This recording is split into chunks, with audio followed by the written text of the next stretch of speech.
Ito yung natapos ko na body niya, skirt niya. Yan, meron na siyang paa, may kamay. Yan. Ganito yung magiging itsura niya. Tapos, ipo-fold mo siya para maging skirt.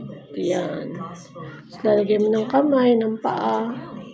Tapos, ganito rin yung magiging belo niya na ilalagay mo sa ulo. Yan, ganito rin siya. So, tatahiin mo siya, pagkakabitin mo siya. And then, ito yung kanyang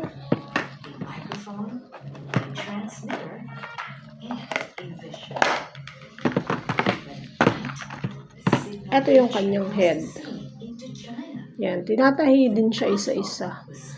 Tapos, ididikit mo siya dito para magmukha siyang doll.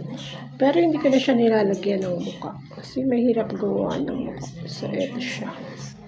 Ganun lang. Maraming salamat.